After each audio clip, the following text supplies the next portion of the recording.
This event is hosted by the University Health Network's Red Blood Cell Disorders Clinic, and today is the second session in a 5-part series for people and families, friends, and their caregivers that are impacted by sickle cell disease, thalassemia, and other red blood cell disorders. The focus is on mental health and well-being from a holistic lens. My name is James, and I'm the transition navigator at Sick Kids and Toronto General, and I'll be a co-host of today's session. Hi everyone, my name is Sindhu and I'm a social worker at the Toronto General Red Blood Cell Disorders Clinic, and I'm also a co-host. So we'd like to open the series with a land acknowledgement. We do this to recognize the lands that we are on, as well as to identify and confront colonization and white supremacy on Turtle Island. So we are meeting in a virtual space today, and I encourage you to reflect on the lands that you are coming from and your relationship with it. So today we are speaking from the Red Blood Cell Disorders Clinic, which operates in what is colonially known as Toronto.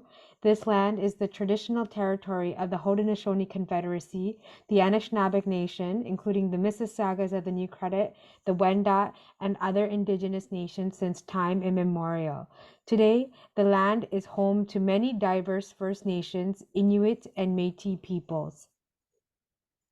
So long before this land was stolen, it was and continues to be protected by the Dish with One Spoon, an agreement among allied Indigenous nations to share and care for the land and resources around the Great Lakes.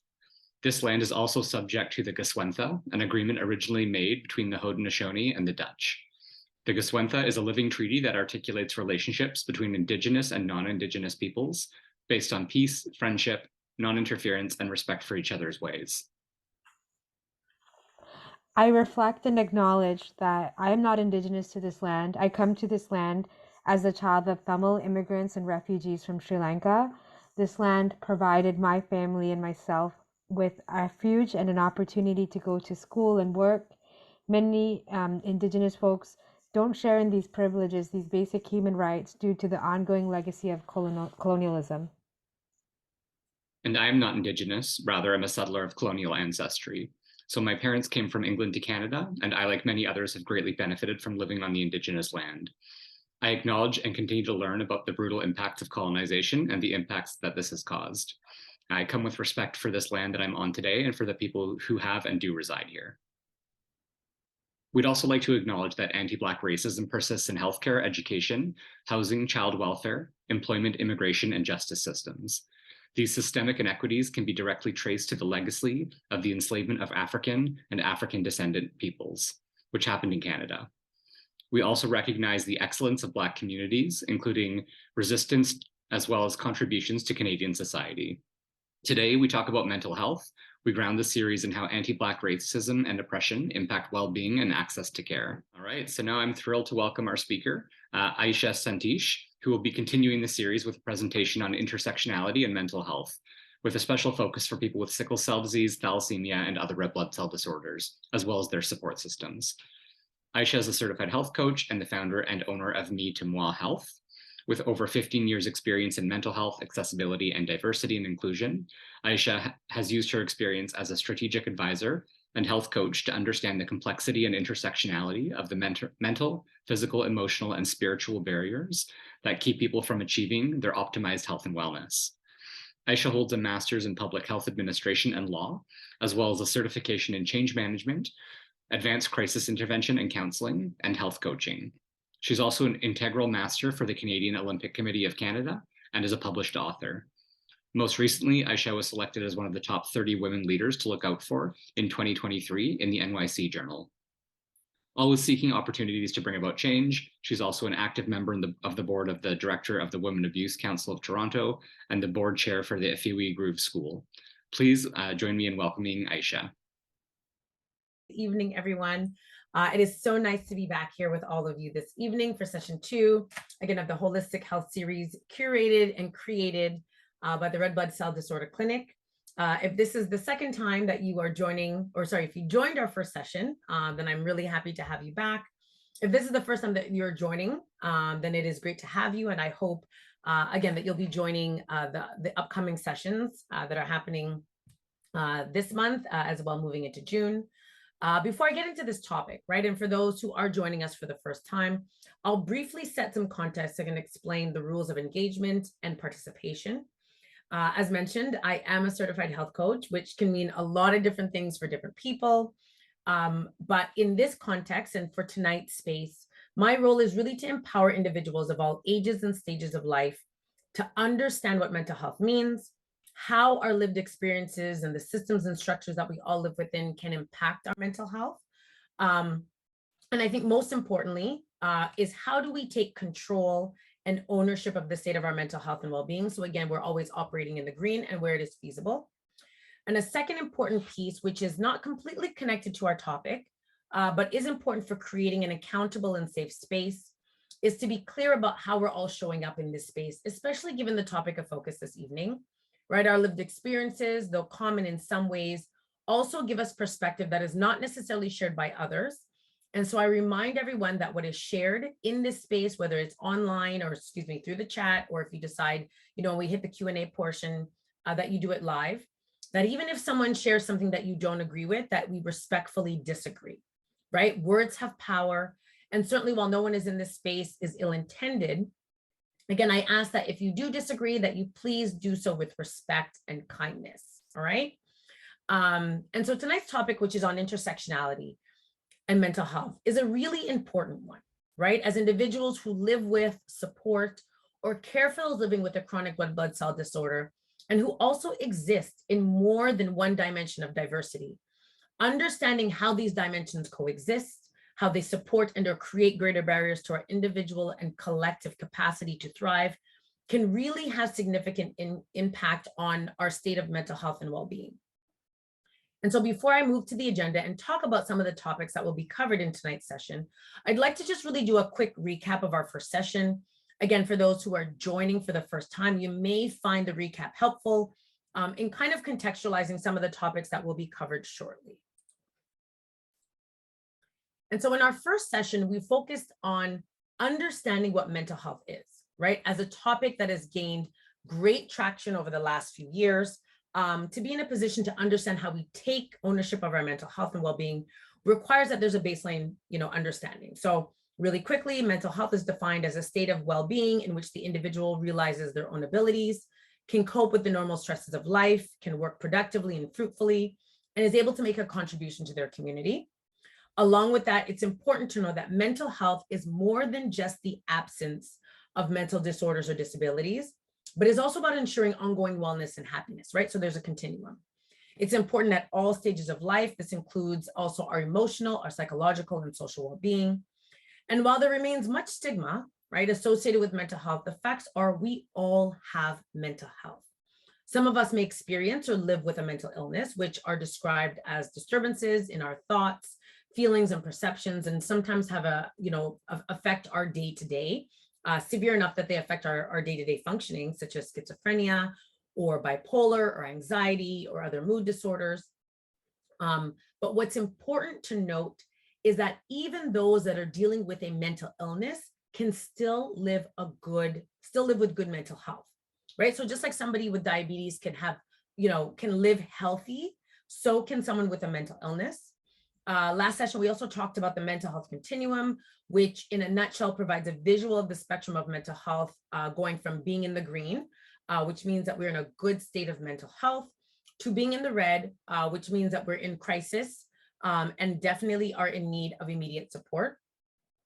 We also talked about the impacts of living with a red blood cell disorder on one's mental health, and how that, and how some people may experience things like depression, anxiety, PTSD, again, from their lived experiences.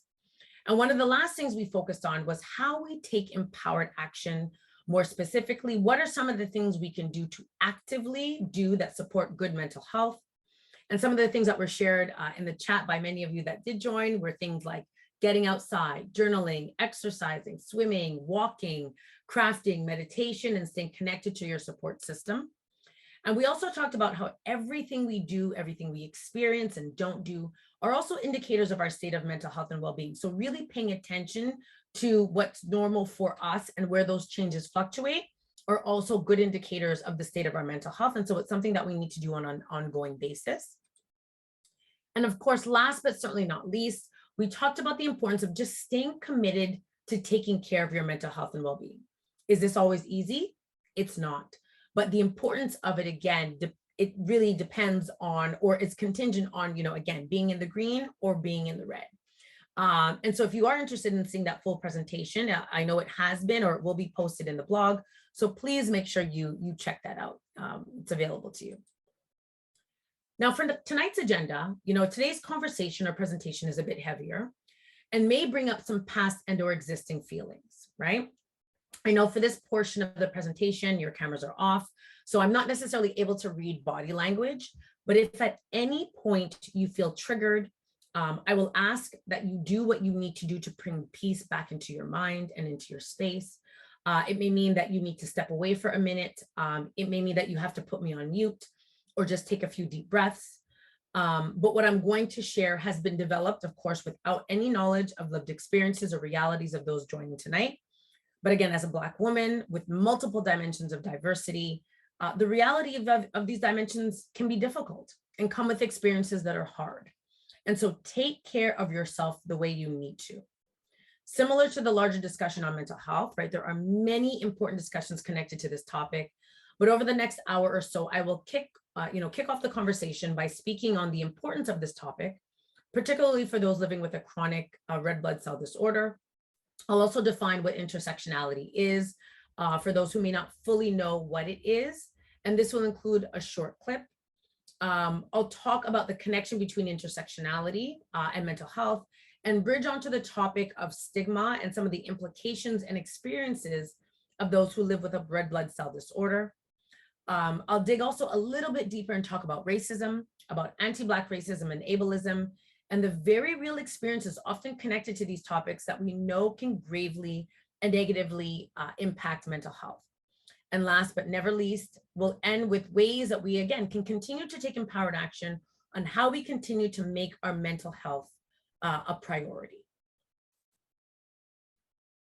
And so we know in the creation of this series, right, not only was it important to curate a space where people living with a red blood cell disorder could come together to connect and learn more, about the importance of mental health, but this space is also about unlearning and learning how we individually and collectively address systemic and structural barriers, how we become advocates for ourselves or for those we love and care for, how we broaden our knowledge so that we're better positioned to speak on and about stigma, racism, anti-Black racism, and ableism, which again, I will speak more about later on in this presentation. And the importance of the discussion is really driven by the facts that there are existing health inequities in the healthcare system that make seeking care difficult, right? Through stories that I've been able to hear and things that have been shared in other spaces like this, we know that due to racism and ableism, there are barriers that make it difficult or just downright impossible to get the care and support needed. And so the stigma experienced by those living with a chronic red blood cell disorder has resulted in poor treatment. We know it has resulted in the fear of seeking medical intervention, delays in seeking treatment that can really cause individuals to even stop treatment earlier than they should. And also an important part of this discussion is about getting real about how we as members of our respective communities may be intentionally or unintentionally contributing to the systemic and social barriers experienced by those living with a red blood cell disorder, right? Our language, shame, expectations that we have for our children and our youth, a lack of knowledge, fear, and even internalized discrimination can add another dangerous layer for those who are already struggling with the realities of their disorder, right? So we'll get, again, as I said, a little bit deeper into the discussion a bit later in my presentation, but what is before you are the reasons why we need to continue to create spaces like this to get real about what is happening around us, ensuring that we are on the side of advocacy and support and not adding to existing inequities.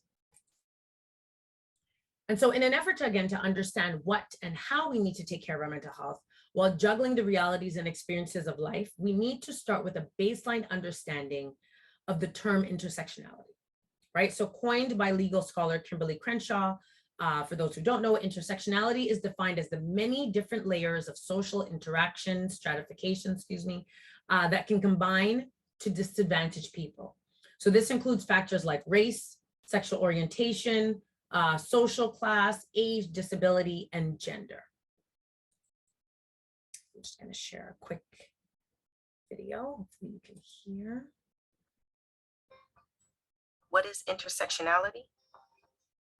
Intersectionality refers to the way race, gender, class, sexuality, and other parts of who we are overlap with one another.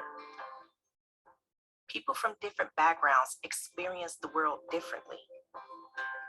Intersectionality helps explain how parts of who we are come together to determine who has power in our society and who does not. People are complex, and many factors contribute to our identities and experiences. We cannot look only at one part of our humanity. We have to look at the whole picture and all the factors that impact our identity and experience in society.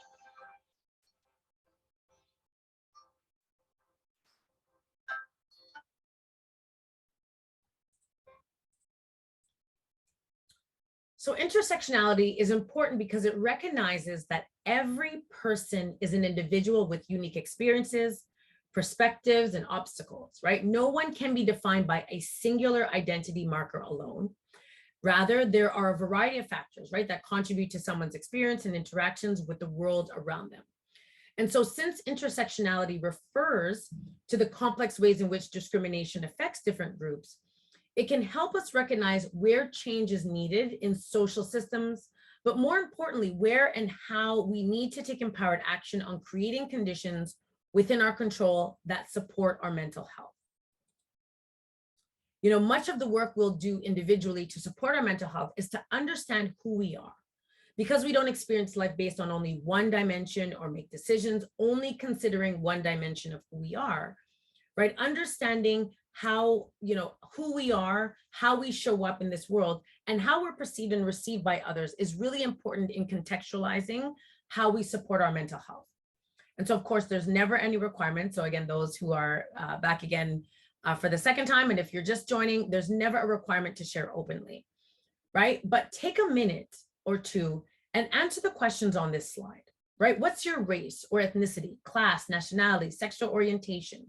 How have these dimensions shaped your perspectives? How have you noticed the way people speak to you or engage with you based on some or all of these dimensions, right? What are the intersections that you believe have added barriers to your life or that you've experienced barriers? Or are there intersections in these dimensions that have presented opportunity and privilege? Again, more than welcome to share if you'd like. There's no requirement to do so.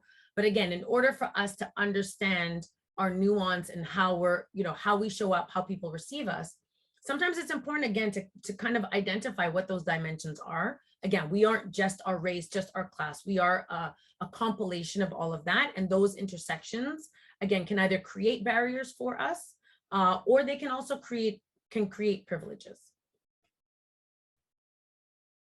I'll go to the chat really quickly, just in case. Okay. If you are adding, by all means, stick it in there. If not.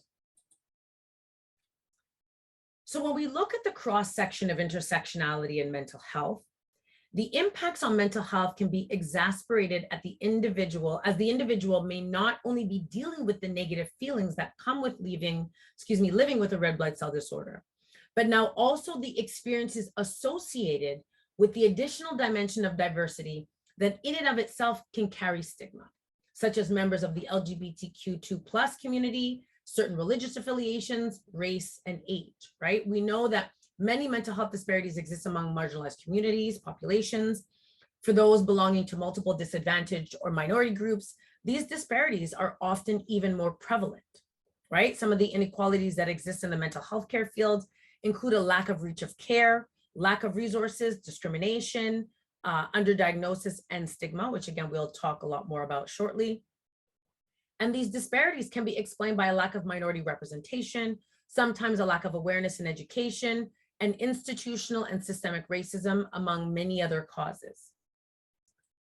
And so when we talk about how does intersectionality show up when it comes to access and care, again, an example of this are, you know, in doing the research are, you know, as an example, those who live with sickle cell disease, right? So some 5,000 Canadians around suffer, you know, deal from the chronic red blood cell disorder that can often leave, not often, but can leave, right, them in excruciating and paralyzing pain during an attack.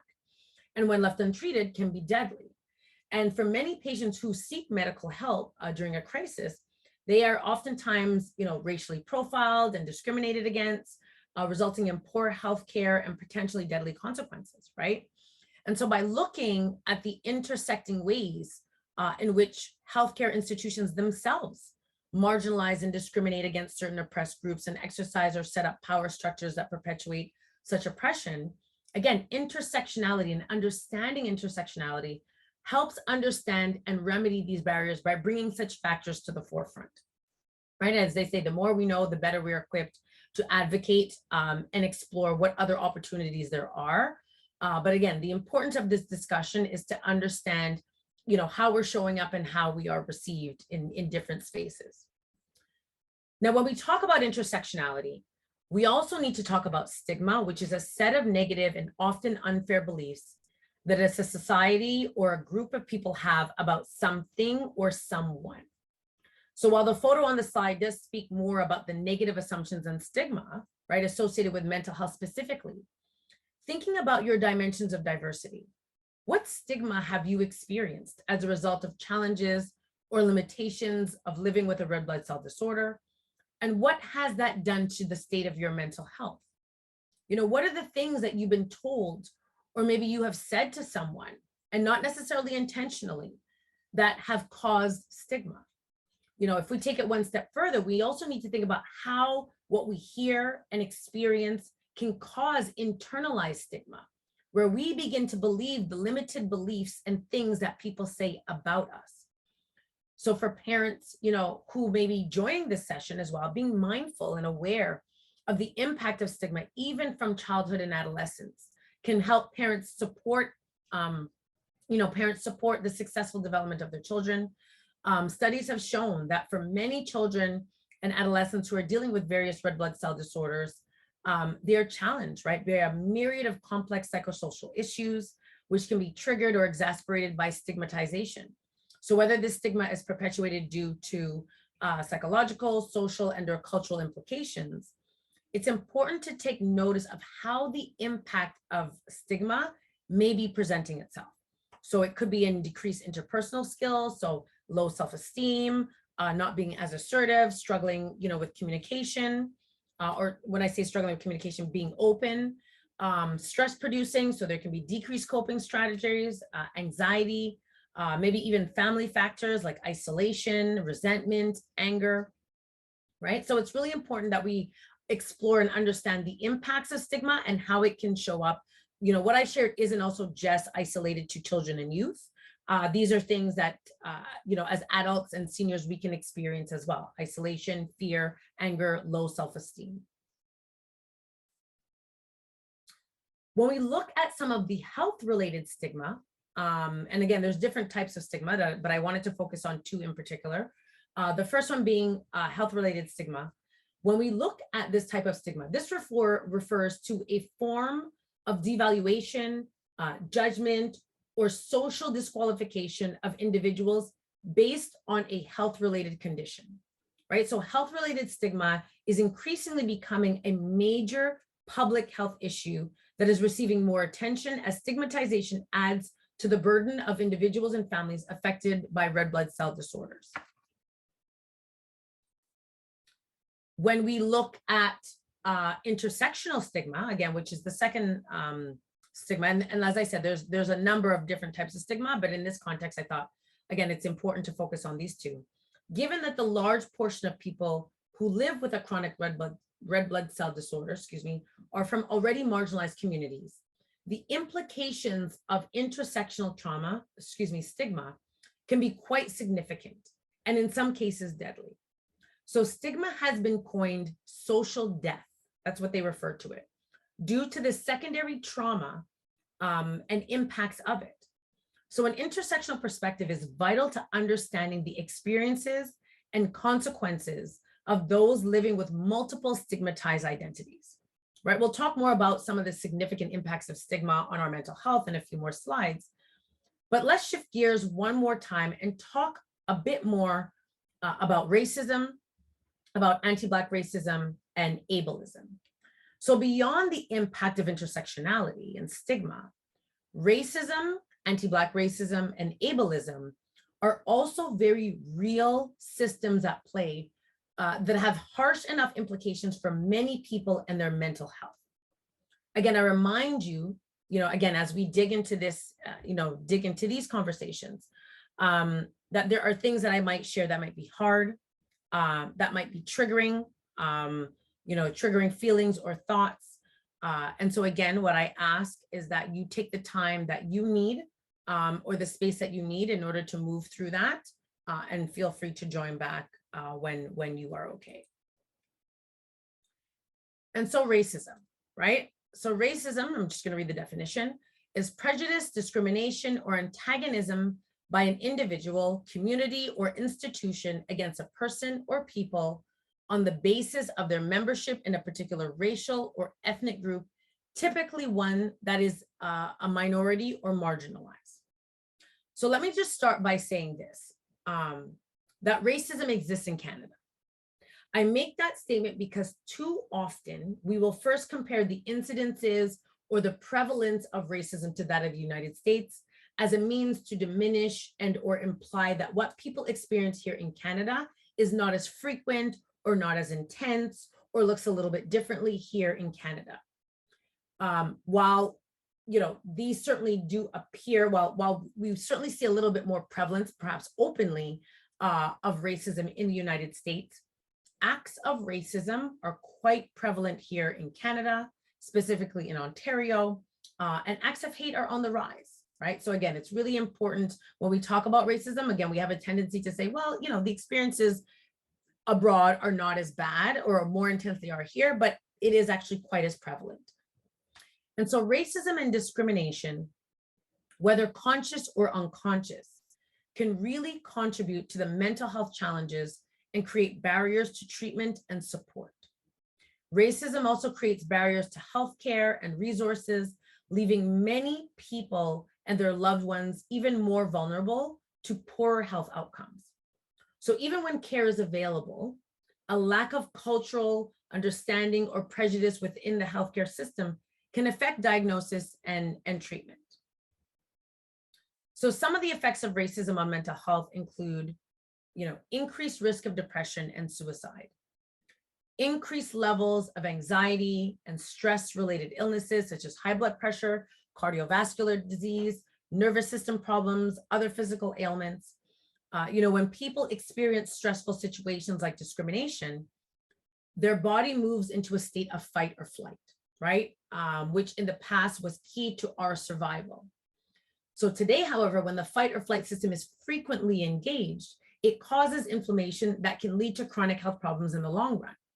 And so if we add, again, the complexities and the already existing, sometimes physical struggles that come with living with a red blood cell disorder, we know the impacts of racism alone on the physical are exasperated, right? Let alone the mental health impacts. Things also that are experienced are post-traumatic or PTSD, right? Depending on what your previous experiences have been with racism, PTSD is very real. Substance abuse as well is the result of continuous racism. And I also want to contextualize. So when we talk about racism, we're not also just talking about big incidences. We also know microaggressions, which are also referred to as death by 1,000 cuts, can also have very serious implications on mental health, right? Microaggressions, again, are those small slights, those small comments, those small diminishing things, right? That make us feel bit by bit by bit less than. We know it has psychological implications, it has physical implications, it has social implications. Again, so it's important to note that when we talk about racism, we're not just talking about these overtly, these overt systems or structures, but also talking about those microaggressions, right? Yes, thank you for that, Cynthia. Experiences of discrimination can lead to anxiety and worries, absolutely. We also know intergenerational racism and trauma as well can have an impact. It can be experienced by children who observe racism or racist behaviors and affect school performance, developmental milestones, especially if these acts are towards their parents. So again, if they're in an environment, if they're witnessing continuous microaggressions or overt racist acts, it can really impact their mental health. Symptoms include fear, hypervigilance, confusion, shame or guilt, self-blame, headaches. We also know that there are internalized beliefs, right? Conscious or unconscious acceptance of common racial tropes that can lead to low self-esteem and increased systems of psychological distress and fatigue, right? It is known that someone that is exposed on a continuum to microaggressions, to racism, and again, this is not just in the context of what is happening around us, these things can also be experienced within our own communities, can now create internalized feelings of racism, which result in self-hate, a lack of self-care, again, can increase our anxiety, our stress, increase isolation, anger, resentment, substance abuse. We also know the result of constant racism or exposure to racism can cause racial battle fatigue. And what that looks like is resulting from a daily struggle with racism or racist-based behaviors.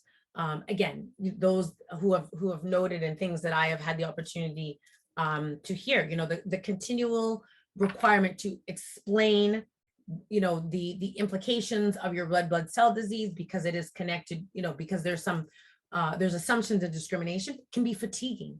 It's exhausting to have to tell your story over and over and over again, or battling a particular issue or particular person on a continuum, right? So it can cause a person to constantly be on guard. So sometimes where we feel heightened, where we're constantly on the attack, can be the result of that feeling of needing to protect ourselves on a continuum. Feelings of helplessness or worthlessness. Avoidance behaviors is another big impact as a result of racism. So avoiding situations altogether, right? Places that could lead to an increase in mental health systems as a result of racism, even if they would be meaningful, valuable, or positive for the individual, such as employment, education, and healthcare facilities, right? So again, if you know that you are entering into an environment that is not conducive, but there's another part of it that's good for you, you might avoid it altogether because you simply don't have the physical or the psychological or the emotional ability to deal with the toll of being in structures where there's racism on a continuum or microaggressions, right? And again, this is on top of living with the daily effects or impact of living with a red blood cell disorder, right? So again, that's why the importance of intersectionality is such an important conversation, because what we're looking at are the multiple factors, right, that any one person can deal with on a daily basis based on their dimension of diversity that can either support, unfortunately, in most cases, create barriers or challenges to mental health. Now, when we look at anti-Black racism, right? So anti-Black racism is prejudice, attitudes, beliefs, stereotyping, and discrimination that is directed at people of African descent and is rooted in their unique history and experience of enslavement and its legacy, right? So anti-Black racism is deeply entrenched in Canadian institutions, policies, and practices to the extent that anti-Black racism is either functionally normalized or rendered invisible to the larger society, right? So anti-Black racism manifests itself in our current social, economic, and political marginalization of African Canadians, which includes unequal opportunities, lower socioeconomic status, higher unemployment, barriers to care, significant poverty rates, and overrepresentation in the justice system. And so when we look at the implications of anti-Black racism and access to care, it is both proven and has been experienced, and perhaps even by some of you that are joining us today, that anti-Black racism continues to be a significant barrier to accessing culturally competent and timely care, particularly in times of crisis, right? So beyond the archaic and kind of current policies and practices that reinforce discrimination towards Black people, studies have shown that when seeking care, as an example for sickle cell, many patients encounter a number of issues, right? Such as, not being taken seriously by doctors and emergency departments. Black patients are often stigmatized, being subject to unfounded and racist assumptions that they're liars or that they're drug seekers, that the pain that they're experiencing isn't real. And again, the only reason that they're here is to get drugs. We've even seen Black workers who are living with a red blood cell disorder experience discrimination by their employers for being, not just being Black, but having also a chronic illness, right? That requires them to be off work perhaps more frequently than others, right? Not accepting that their illness is really their illness and there are reasons why they need to go off, but that because, you know, this is very stereotypical behavior of Black people, that we don't have strong work ethics, that we're lazy.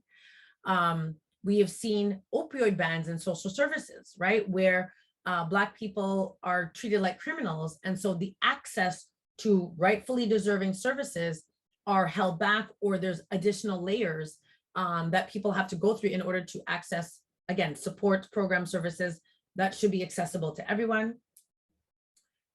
We know due to anti-Black racism, Black patients, again, can sometimes experience and receive poor quality of care and are really subject to worsened health outcomes. This is specifically in where this became quite prevalent. Excuse me, I shouldn't say quite prevalent. Where this gained greater awareness by the public was in the wake of the pandemic, right? Where Black Canadians were certainly more exposed, but less protected against COVID.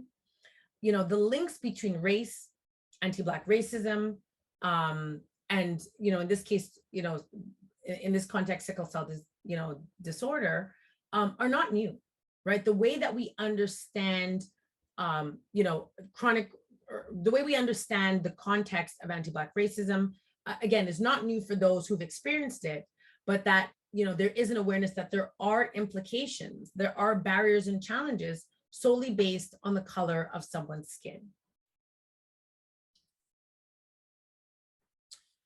And now we move on to ableism, right? So ableism perpetuates a negative view of disability, right?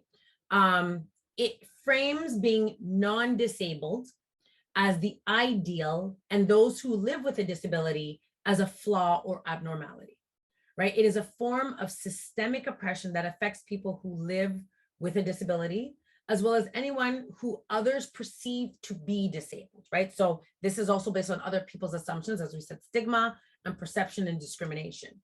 So ableism can also indirectly affect caregivers. So as with other forms of oppression, people do not always know they are thinking or behaving in an ableist way, right? This is because people learn ableism from others, consciously or unconsciously. Bias that a person is unaware that they, and oftentimes, when someone is unaware of a bias that they have, it's also known as implicit bias, right?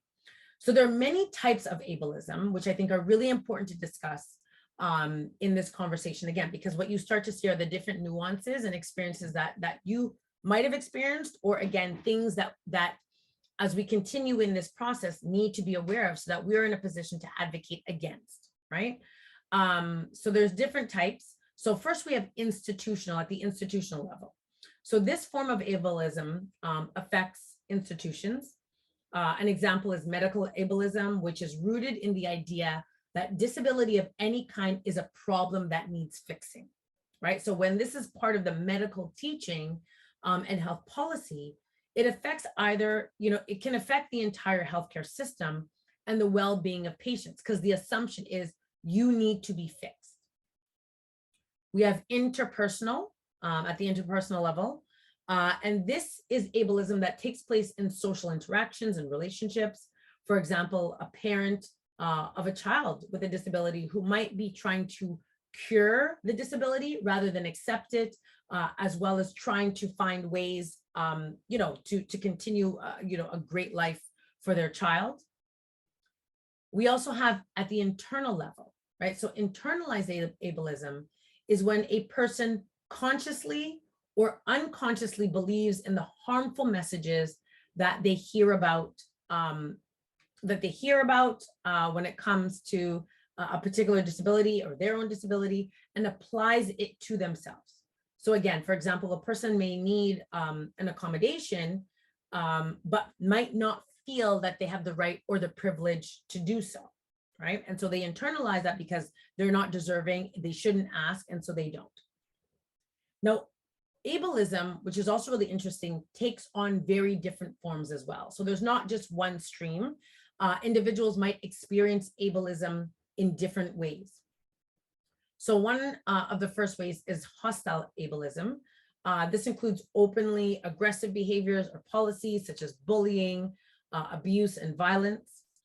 We see benevolent ableism, and this form of ableism views people with disabilities as weak, as vulnerable, or in need of rescuing.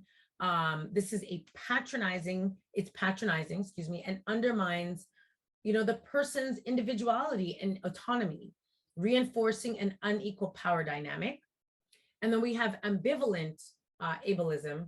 And this is kind of a combination of both hostile and benevolent ableism. For example, a person might start a social interaction by treating someone in a patronizing way, and then switch to a very hostile way if the person objects to their behavior, right? So if they're not willing to accept this caring, or what is perceived as caring and offering support, then that individual might become hostile and discriminatory and ableist, right? Ableism can be experienced at work in the form of non-accommodation or even assumptions about what you can and cannot do based on, again, your ability, or even assuming that because you have a red blood cell disorder, if that's something that you're open about, that you don't have the capacity to work, or that because you're always going to be absent because of your illness. Those are, again, discriminatory and prejudicial assumptions based on, again, assumptions. It can negatively even impact your relationships, where people deem you as unreliable or a flake, right? Because you often have to miss out on an event, right? Not because you want to, but because of some of the physical implications associated with the disorder. So something that I do want to note about ableism is that the impact is not a one size fits all, meaning it can affect people differently depending on how others perceive their disability. As an example, how people discriminate against those with visible disabilities is different to how those who have an invisible disability are treated, right? Other factors that can influence this include whether a disability is physical or cognitive, whether or not a condition is well known to the general public, whether it has a history of being stigmatized, as this can lead to the development of specific myths, stereotypes, or other forms of discrimination or slurs. And as I'm going to tack on the layer, right? And so as we tack on, again, the layer of intersectionality, in that when ableism interacts again with other forms of discrimination, such as gender inequality, racism, homophobia, binophobia, transphobia, and ageism, this creates multiple and intersecting forms of systemic discrimination that, again, have a significant impact on someone's mental health, right?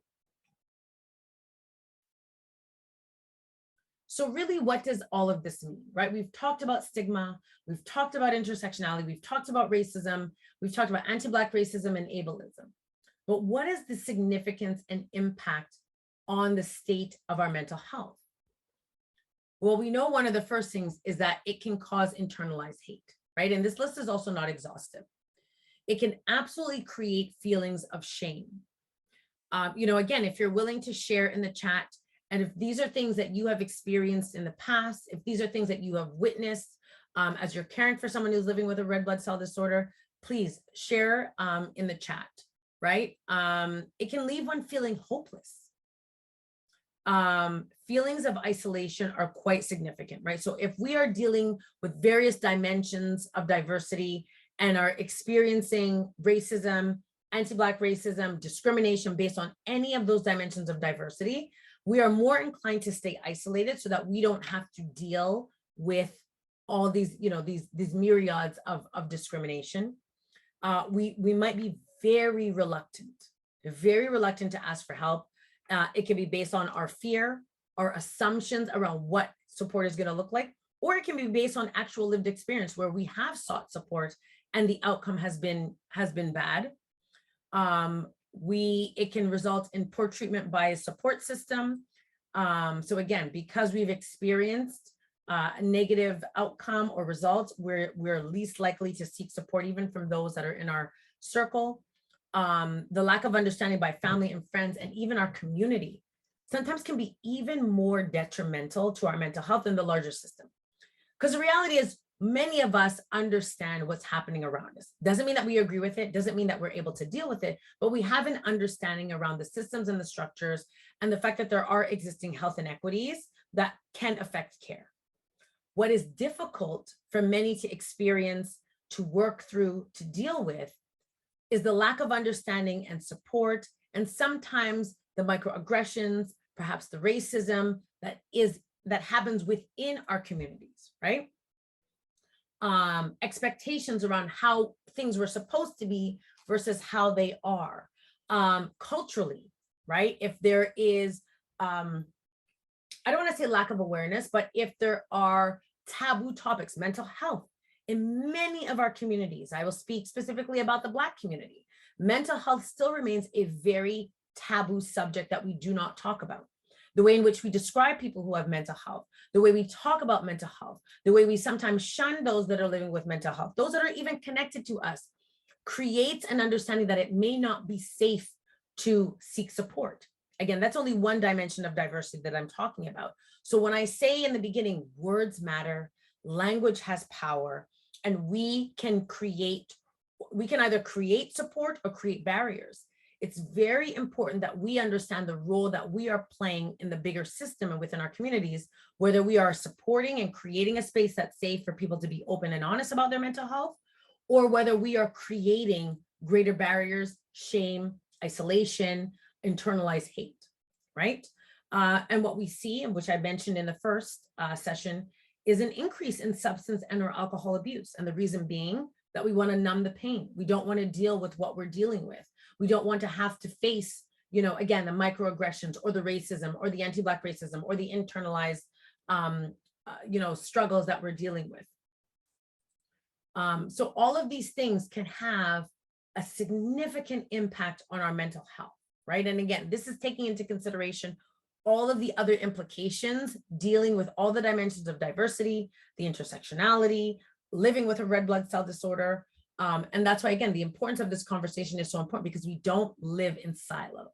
As individuals, we are complex beings, and understanding the nuances of who we are is what supports our ability to advocate for ourselves, to be able to speak up, to be able to understand the system that we're working within, how people view us, and how we better position ourselves to seek support or give support.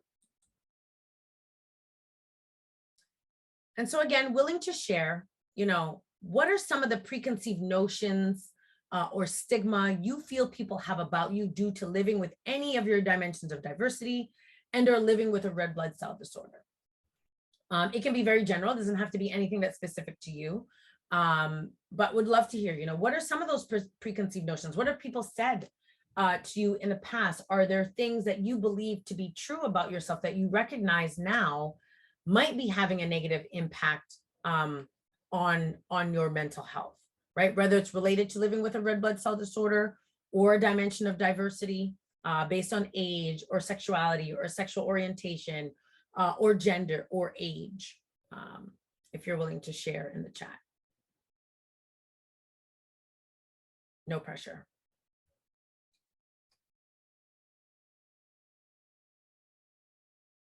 And the other question is, if you do recognize that, like, how do you feel it has impacted your mental health, right? You can even answer the question as simple as like, do you see the impact of some of the things that we talked about, whether it's the stigma, isolation, ableism, anti-Black racism? How do you feel? Do you recognize if it's impacting your mental health? Have you experienced any of these situations where you recognize, this continuous situation or exposure to this particular person is starting to affect my mental health? Again, feel free to put that in the chat. All the dimensions, and again, if this person is obese, if they're a person of color, their gender, they're like all of those additional layers, right, create increased marginalization And which makes it that much more difficult to seek support, because there's probably been already, as you mentioned, an existing experience in a system that has let you know that you are less than, that you don't have a voice. How are you in this situation? We're placed to here as you know what I mean? These things really, really impact our mental health and makes it more difficult for someone to seek support if this is what they're going to be exposed to, right? The system, ironically, the healthcare system is intended to provide support, but it really is difficult to go out to a system that is actually perpetuating greater harm than it is providing support. So thank you for that. I don't know if there's anyone that wants to come off mic, not off camera, but off mic, that wants to share. Just gonna go through the list just in case. Okay. And as I said, the second question that was asked is, how do you feel it has impacted your mental health in general? Like just the things that you've experienced. Have you noticed, in our first session, I had asked a question, do people feel like their mental health has increased, has gotten better, has gotten worse, has it stayed the same? But again, in this context and in the conversation of intersectionality and racism and ableism, can you notice within yourself when exposure to these things is having a negative impact on your mental health? Are you in a position now where can you take notice of it, but you're still able to, stay in the green and take care of your mental health? What does that look like? Cynthia, I see your hand. Oh, sorry about that. Yeah, I think like for example, when you look at racism and sexism, it's so normalized in society that you internalize it quite easily sometimes. And so when it happens, you feel that anxiety or that shame, right?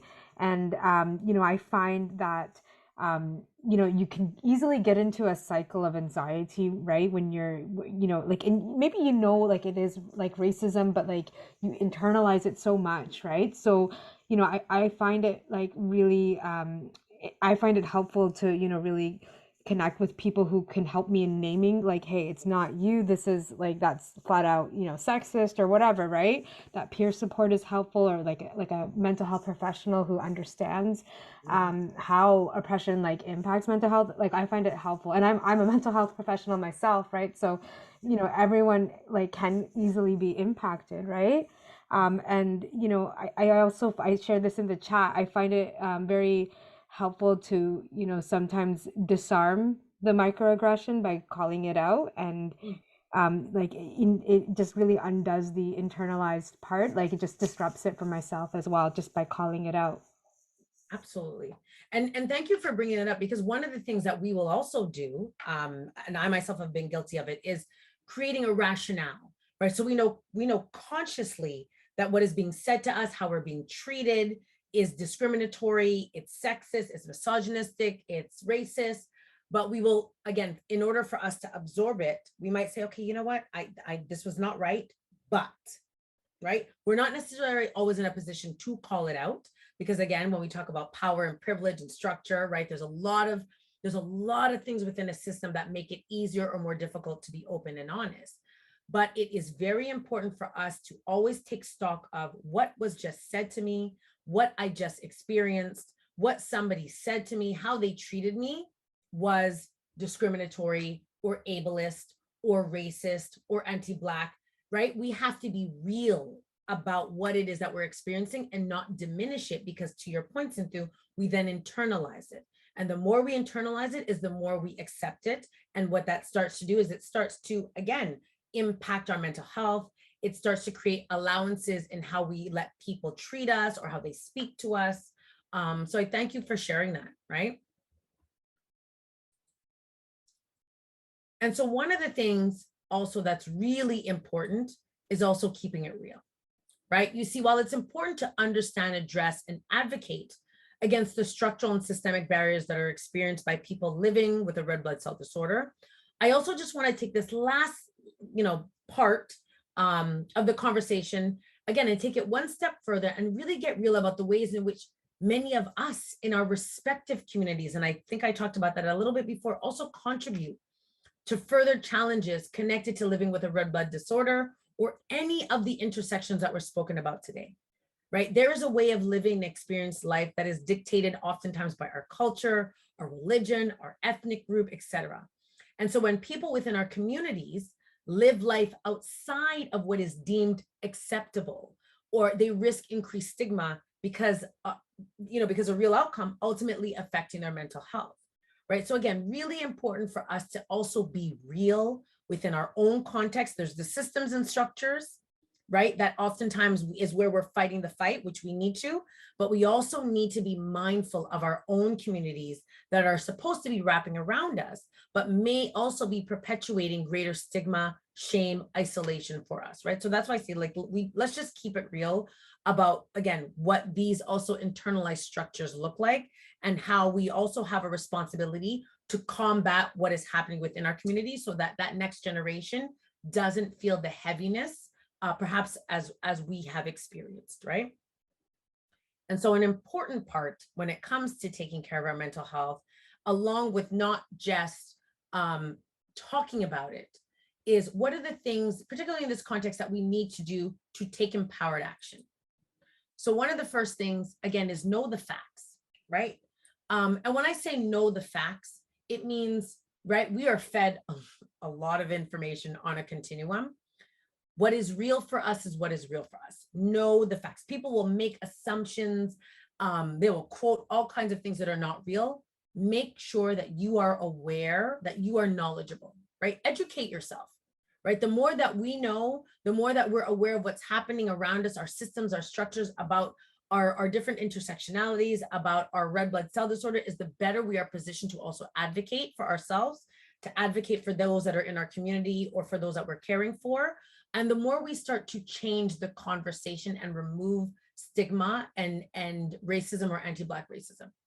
Educate others, right? Pass on facts, not fiction and assumptions. And I think, again, Cynthia, was something that you brought up, just now, around being open. If somebody says something that we know is not factual, that is an assumption, that is a stigma, that is racist, again, depending on time and place and where our comfort is, we got to call it out, right? Change doesn't happen really in status quo. It happens in disruption and discomfort. And it's not always easy to call somebody out, and we don't always need to do it in an aggressive way. But we need to educate others, right? Particularly those that we know are also perpetuating stigma or other forms of discrimination. This is always an important one for me. Be mindful of your words and language, right? I mean, I always like to operate from the perspective that people, for the most part, operate with good intent, but language matters. What we say, how we say it, when we say it, who's in the presence of what we're saying can be between creating safety or harm for someone. Again, really within our community, within our respective communities, being mindful of how we refer to people, what we say about people, is an important part, again, of working towards addressing and or eradicating, again, stigma, racism, anti-Black racism, and ableism. We also need to check our own stereotypes, right? It is very easy for all of us to say, I don't have bias, everything is cool, I accept everything. That's not real. We all come with bias, not with the intent of causing harm, but we also have to be mindful and check our own stereotypes. We might have stereotypes and biases based on a lived experience, and so now we create a bit of a holistic assumption about people. But again, we have to be really careful about how those stereotypes can negatively affect someone that we're supporting, someone that we're caring for, someone that we're advocating for, right? So be mindful of our own stereotypes. Support people. It sounds a little bit simple, but support people, right? Sometimes we have a tendency, again, to, not all of us, right? But even people that are supporting us to tend to, well, if you did this differently, or if you just looked a little different, or if you acted a little different, things might be better for you. Support people where they are, right? Embrace people where they are. And again, let people know that you accept them for who they are. We want to be accepted for all of who we are, right? Again, as I said, we're multidimensional people. We want to be accepted for all of who we are. And so, we should be offering the same thing to other people. And the last one is, don't harbor self-stigma. Certainly easier said than done, particularly if we find ourselves continually exposed to stigma and discrimination, right? But again, part of our personal work, part of taking empowered action, is first and foremost to ground ourselves and understand who we are, right? The greater understanding you have of yourself, your purpose, your power, your strengths, is the easier it is to address and put barriers up against, negativity that people want to perpetuate on us, right? So try to, again, easier said than done, but where you're mindful of that inner chatter, where you are conscious of the things that you realize you might be taking in from other people and placing onto yourself, work hard to kind of repel that, right? Again, easier said than done, but it's important that we are mindful of the messaging that we're taking in, the effects that it is having on our mental health, and what are the things that we need to do? What are the things that we need to put in place to, again, always create this protective wall when it comes to our mental health, where we have ability to do so, right? And last but not least, because I always love a wonderful quote, it says, if you can't fly, then run. If you can't run, then walk. If you can't walk, then crawl. But whatever you do, you have to keep moving forward, right? There are many things that we have experienced, that we will experience, that may make us feel like I can't do this anymore. Like, I don't want to do this anymore. But it's not about how you get there. It is your commitment, as I said, right? Staying committed to your mental health, staying committed to yourself, to your overall health and well-being is the act of moving forward. However you get there, whatever that looks like, if you're walking, you're crawling, you're moving, you're scooting, however you get there, continue on the trajectory of making your mental health and your holistic well-being a priority every single day, right? And that brings me to the conclusion. This is the fun part, because I always love the Q&A portion of this conversation. I think this